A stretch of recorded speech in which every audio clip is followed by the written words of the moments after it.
Hello ನಮಸ್ತೆ, guarantee ನ್ಯೂಸ್ಗೆ ಸ್ವಾಗತ. ನಾನು ರಮ್ಯಾ. 50 ಗ್ಯಾರಂಟಿಯಲ್ಲಿ ಯಾವೆಲ್ಲ ಸುದ್ದಿ ಇದೆ ಅಂತ ಹೇಳಿ ಒಂದೊಂದಾಗಿ.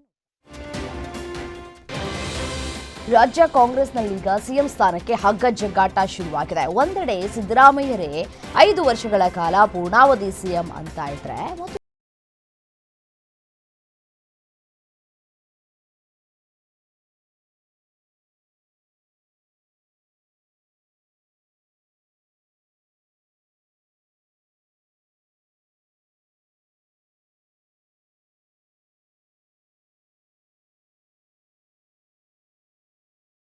ಡಿಸಿಎಂ ಡಿಕೆ ಶಿವಕುಮಾರ್ ಸೈಲೆಂಟ್ ದಾಳದ ಮೂಲಕ ಸಿಎಂ ಪಟ್ಟಕ್ಕೇರುವುದಕ್ಕೆ ತಂತ್ರವನ್ನು ಹುಡ್ತಾ ಇದ್ದಾರೆ. ಹೀಗಾಗಿ ಇತ್ತ ಸಿಎಂ ಸಿದ್ದರಾಮಯ್ಯ ಕೂಡ ಅಲರ್ಟ್ ಆಗಿದ್ದಾರೆ. ಅಲ್ಲದೆ ನಾನೇ ಸಂಪೂರ್ಣ ಅವಧಿ ಸಿಎಂ ಎನ್ನುವ ಗುಟುರು ಹಾಕ್ತಾ ಇದ್ದಾರೆ. ಇದರ ನಡುವೆ ಸಿಎಂ ಸಿದ್ದರಾಮಯ್ಯ ಬೆನ್ನಿಗೆ ಅಹಿಂದ ನಾಯಕರು ಪಕ್ಷಾತೀತವಾಗಿ ಬೆಂಬಲಕ್ಕೆ ನಿಲ್ಲುವ ಮೂಲಕ ಬಹು ಪರಾಕ್ ಹಾಕಿದ್ದಾರೆ.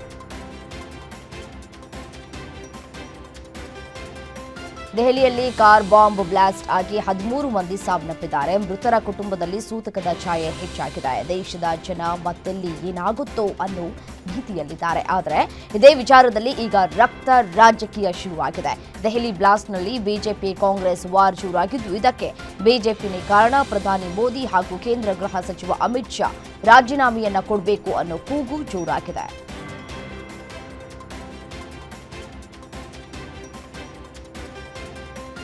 ದೆಹಲಿಯಲ್ಲಿ ಕಾರು ಸ್ಫೋಟ ವಿಚಾರಕ್ಕೆ ಸಂಬಂಧಪಟ್ಟಂತೆ ಚಿತ್ರದುರ್ಗದಲ್ಲಿ ಮಾಜಿ ಸಿಎಂ ಬಸವರಾಜ ಬೊಮ್ಮಾಯಿ ಪ್ರತಿಕ್ರಿಯೆ ಕೊಟ್ಟಿದ್ದಾರೆ. ಕಾಂಗ್ರೆಸ್ ಬಾಂಬ್ ಸ್ಫೋಟ ವಿಚಾರದಲ್ಲಿ ಸಣ್ಣದಾಗಿ ಮಾತನಾಡ್ತಾ ಇದೆ. ದೇಶದಲ್ಲಿ ಉಗ್ರಗಾಮಿಗಳು ಮತ್ತೆ ತಲೆ ಎತ್ತಿದ್ದಾರೆ. ಉಗ್ರರು ಸ್ಫೋಟಕಗಳನ್ನು ಬೇರೆ ಕಡೆ ಸಾಗಿಸುವ ವೇಳೆ ಸ್ಫೋಟ ಸಂಭವಿಸಿದೆ. ಇಂಥ ದೊಡ್ಡ ವಿಚಾರವನ್ನ ಸಂಕುಚಿತ ಮಾತನಾಡುವುದು ಶೋಭೆ ಅಲ್ಲ. ಇದರಲ್ಲಿ ರಾಜಕೀಯ ಬೆರೆಸೋದು ಸರಿಯಲ್ಲ ಅಂತ ಬೊಮ್ಮಾಯಿ ಹೇಳಿದ್ದಾರೆ.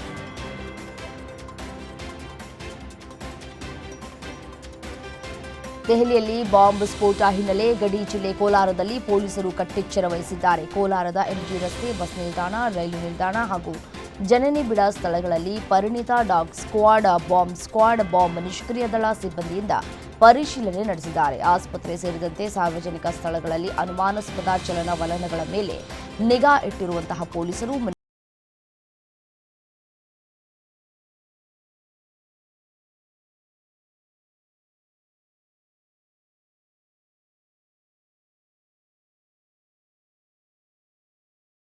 ಎಸ್ಪಿ ದೀಪನ್ ಅವರು ಸೂಕ್ಷ್ಮ ಪ್ರದೇಶಗಳಲ್ಲಿ ಪ್ಯಾಟ್ರೋಲಿಂಗ್ಗೆ ಸೂಚನೆಯನ್ನು ಕೊಟ್ಟಿದ್ದಾರೆ. ಕಾರವಾರ ಬಂದರು ಸೇರಿದಂತೆ ಜಿಲ್ಲೆಯ ವಿವಿಧ ಬಂದರು, railway station, bus stand, KRIMS ಆಸ್ಪತ್ರೆ ಆವರಣ, ಬಂದರು ಪ್ರದೇಶಗಳಲ್ಲಿ ಎಸ್ಪಿ ಅವರು ಖುದ್ದು ಪರಿಶೀಲನೆಯನ್ನು ನಡೆಸಿದ್ದಾರೆ. ಕದಂಬ ನೌಕಾನೆಲೆ ಪ್ರದೇಶ ಹಾಗೂ ಕೈಗಾ ಅಣು ವಿದ್ಯುತ್ ಸ್ಥಾವರ ಪ್ರದೇಶದಲ್ಲೂ ಹೈ ಅಲರ್ಟ್ ಘೋಷಣೆ ಮಾಡಲಾಗಿದೆ. ಬಾಗಲಕೋಟೆಯಲ್ಲಿ ಕಬ್ಬು ಬೆಳೆಗಾರರ ಕಿಚ್ಚು ತೀವ್ರಗೊಂಡಿದ್ದು, ಇಂದು ಮುಧೋಳದಲ್ಲಿ ಪ್ರತಿಭಟನೆ ಮುಂದುವರಿಯಲಿದೆ. 3,500 ರೂಪಾಯಿ ದರ ನಿಗದಿಗೆ ಪಟ್ಟು ಹಿಡಿದಿರೋ ಕಬ್ಬು ಬೆಳೆಗಾರರು ಬೇಡಿಕೆಗೆ ಒಪ್ಪದ ಕಾರ್ಖಾನೆ ಮಾಲೀಕರ ವಿರುದ್ಧ ಹೋರಾಟಕ್ಕೆ ಸಿದ್ಧರಾಗಿದ್ದಾರೆ. ಮುಧೋಳ ವರ್ತಕರ ಸಂಘದಿಂದ ಪ್ರತಿಭಟನೆಗೆ ಬೆಂಬಲ ದೊರೆತಿದ್ದು, ಇಂದು ಅಂಗಡಿ ಮುಂಗಟ್ಟುಗಳನ್ನು ಬಂದ್ ಮಾಡಿ ಮುಧೋಳ ನಗರದಲ್ಲಿ ಬೃಹತ್ ಟ್ರ್ಯಾಕ್ಟರ್ ರ್ಯಾಲಿಗೆ ರೈತರು ನಿರ್ಧರಿಸಿದ್ದಾರೆ. ಮೆಕ್ಕೆಜೋಳ ರಾಶಿಗೆ ಕಿಡಿಗೇಡಿಗಳು ಬೆಂಕಿಯನ್ನು ಹಚ್ಚಿರುವ ಘಟನೆ ವಿಜಯನಗರ ಜಿಲ್ಲೆ ಹರಪನಹಳ್ಳಿ ತಾಲೂಕಿನ ಬೆನ್ನಹಳ್ಳಿ ಗ್ರಾಮದಲ್ಲಿ ನಡೆದಿದೆ. ಮಡಿವಾಳರ ಕಾಡಪ್ಪ ಮಂಜಪ್ಪ ಎಂಬ ರೈತರು 3 ಎಕರೆಯಲ್ಲಿ ಬೆಳೆದಿದ್ದ ಮೆಕ್ಕೆಜೋಳವನ್ನು ಕಣದಲ್ಲಿ ರಾಶಿ ಹಾಕಿದರು. ಕಣದಲ್ಲಿ ಯಾರೂ ಇಲ್ಲದ ವೇಳೆ ಕಿಡಿಗೇಡಿಗಳು ಮೆಕ್ಕೆಜೋಳಕ್ಕೆ ಬೆಂಕಿಯನ್ನು ಹಚ್ಚಿದ್ದಾರೆ. ಸ್ಥಳಕ್ಕೆ ಅಗ್ನಿಶಾಮಕ ದಳ ಸಿಬ್ಬಂದಿಗಳು ಬಂದು ಬೆಂಕಿ ನಂದಿಸುವ ವೇಳೆಗೆ ರಾಶಿ ಸುಟ್ಟು ಕರಕಲಾಗಿದೆ. ಈ ಕುರಿತು ಚಿಗಟೇರಿ ಪೊಲೀಸ್ ಠಾಣೆಯಲ್ಲಿ ಪ್ರಕರಣ ದಾಖಲಾಗಿದೆ.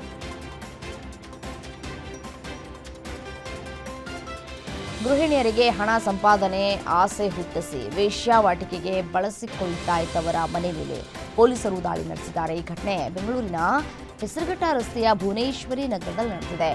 ಆರೋಪಿ ಭಾಗ್ಯ ಜಗದೀಶ್ ಎಂಬುವವರ ಮನೆಯನ್ನ ಬಾಡಿಗೆ ಪಡೆದು ವೇಶ್ಯಾವಾಟಿಕೆ ದಂಧೆ ನಡೆಸ್ತಾ ಇದ್ರು. ಮಾಹಿತಿಯ ಮೇರೆಗೆ ದಾಳಿ ನಡೆಸಿದ ಪೊಲೀಸರು ಓರ್ವ ಮಹಿಳೆಯನ್ನ ರಕ್ಷಣೆ ಮಾಡಿ 5,000 ಹಣ, 2 ಮೊಬೈಲ್ ಕೃತ್ಯಕ್ಕೆ ಬಳಸ್ತಾ ಇದ್ದ ಕಾಂಡೋಮ್ ಪ್ಯಾಕೆಟ್ ಅನ್ನು ಜಪ್ತಿ ಮಾಡಿದ್ದಾರೆ. ಈ ಕುರಿತು ಬಾಗಲಗುಂಟೆ ಪೊಲೀಸ್ ಠಾಣೆಯಲ್ಲಿ ಪ್ರಕರಣ ದಾಖಲಾಗಿದೆ. ಬಿಜೆಪಿ ಯುವ ಮೋರ್ಚಾ ಅಧ್ಯಕ್ಷ ಸಂತೋಷ್ ಕೋಟ್ಯಾನ್ ಎಂಬುವರನ್ನ ಚಿಕ್ಕಮಗಳೂರು ಪೊಲೀಸರು ಬಂಧಿಸಿದ್ದಾರೆ. ನೋಟಿಸ್ ನೀಡದೆ ಏಕಾಏಕಿ ಸಂತೋಷ್ ಕೋಟ್ಯಾನ್ ಬಂಧನ ಹಿನ್ನೆಲೆ ಬಿಡುಗಡೆಗೊಳಿಸುವುದಕ್ಕೆ ಆಗ್ರಹಿಸಿ ಠಾಣೆ ಮುಂಭಾಗ ಬಿಜೆಪಿ ಕಾರ್ಯಕರ್ತರು ಪ್ರತಿಭಟನೆಯನ್ನು ನಡೆಸಿದ್ದಾರೆ.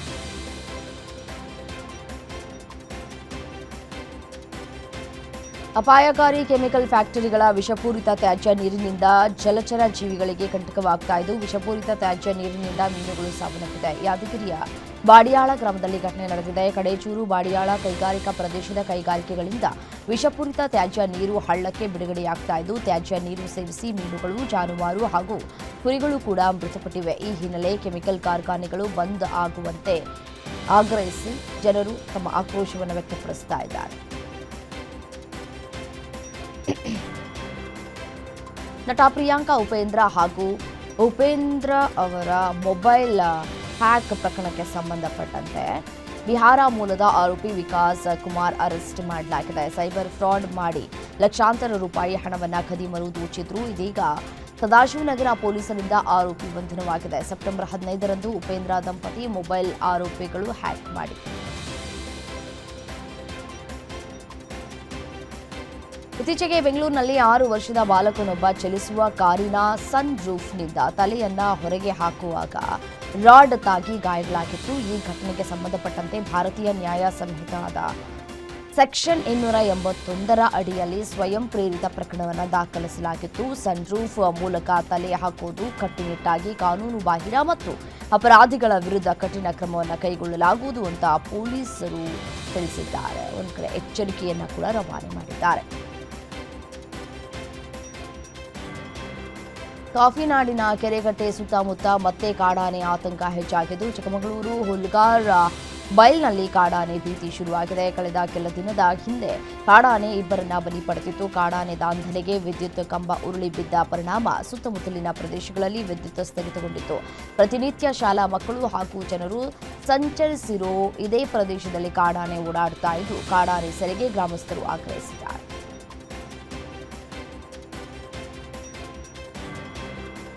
ಸ್ಕೂಟಿ ಸವಾರರೇ ಎಚ್ಚರ. ಸ್ಕೂಟಿ ವಾಹನ ಓಡಿಸುವ ಮುನ್ನ ಎಚ್ಚರಿಕೆ ವಹಿಸಿ. ಸ್ಕೂಟಿ ವಾಹನದ ಕೆಳಭಾಗದಲ್ಲಿ ನಾಗರಹಾವು ಪತ್ತೆಯಾಗಿದ್ದು ಚಾಲಕ ಆತಂಕಗೊಂಡಿದ್ದಾನೆ. ಈ ಘಟನೆ ಯಾದಗಿರಿ ನಗರದ ಕೋಲಿವಾಡದಲ್ಲಿ ನಡೆದಿದೆ. ಬಿಜೆಪಿ ಮುಖಂಡ ಮಾರುತಿ ಕಲಾಲ್ ವಾಹನದಲ್ಲಿ ನಾಗರಹಾವು ಕಾಣಿಸಿಕೊಂಡಿದೆ. ನಂತರ ಉರಗ ತಜ್ಞರಿಂದ ನಾಗರಹಾವನ್ನ ರಕ್ಷಣೆ ಮಾಡಲಾಗಿದೆ. ಮೈಸೂರು ಜಿಲ್ಲೆಯ ಎಚ್ಡಿ ಕೋಟೆ ತಾಲೂಕಿನ ಮೇಟಿಕುಪ್ಪೆ ಮುಖ್ಯ ರಸ್ತೆಯಲ್ಲಿರುವ ಬಸವನಗಿರಿ ಆಶ್ರಮ ಶಾಲೆಯಲ್ಲಿ ಭಾರೀ ಗಾತ್ರದ ಹೆಬ್ಬಾವು ಕಾಣಿಸಿಕೊಂಡಿದೆ. ಸುಮಾರು 15 ಅಡಿ ಉದ್ದದ ಭಾರೀ ಗಾತ್ರದ ಹೆಬ್ಬಾವನ್ನ ಕಂಡ ಶಿಕ್ಷಕರು, ವಿದ್ಯಾರ್ಥಿಗಳು ಗಾಬರಿಗೊಂಡಿದ್ದರು. ಬಳಿಕ ಸ್ಥಳಕ್ಕೆ ಬಂದ ಅರಣ್ಯ ಇಲಾಖೆ ಅಧಿಕಾರಿಗಳು ಗ್ರಾಮಸ್ಥರ ಸಹಾಯದಿಂದ ಭಾರೀ ಗಾತ್ರದ ಹೆಬ್ಬಾವನ್ನ ರಕ್ಷಣೆ ಮಾಡಿ ಸುರಕ್ಷಿತವಾಗಿ ಅರಣ್ಯ ಪ್ರದೇಶಕ್ಕೆ ಬಿಟ್ಟಿದ್ದಾರೆ. ಉತ್ತರ ಕನ್ನಡ ಜಿಲ್ಲೆಯ ಶಿರಸಿ ಶಾಸಕ ಭೀಮಣ್ಣ ನಾಯ್ಕ ಅವರ ಮನೆ ಅಂಗಳದಲ್ಲಿ ಚಿರತೆ ಕಾಣಿಸಿಕೊಂಡಿದೆ. ಶಿರಸಿ ತಾಲೂಕಿನ ಮಳಲಗಾವ ಗ್ರಾಮದಲ್ಲಿರುವಂತಹ ಶಾಸಕರ ತೋಟದ ಮನೆ ಆವರಣದಲ್ಲಿ ಕಾಣಿಸಿಕೊಂಡ ಚಿರತೆ ಮನೆಯಂಗಳದಲ್ಲಿ ಇದ್ದಂತಹ ನಾಯಿಯನ್ನ ಹೊತ್ತೊಯ್ದಿದೆ. ಚಿರತೆ ಓಡಾಟದಿಂದ ಗ್ರಾಮಸ್ಥರಲ್ಲಿ ಆತಂಕ ಮನೆ ಮಾಡಿದ್ದು ಸ್ಥಳಕ್ಕೆ ಅರಣ್ಯ ಅಧಿಕಾರಿಗಳು ಭೇಟಿ ಕೊಟ್ಟು ಚಿರತೆ ಸೆರೆ ಹಿಡಿಯುವುದಾಗಿ ಭರವಸೆಯನ್ನ ಕೊಟ್ಟಿದ್ದಾರೆ.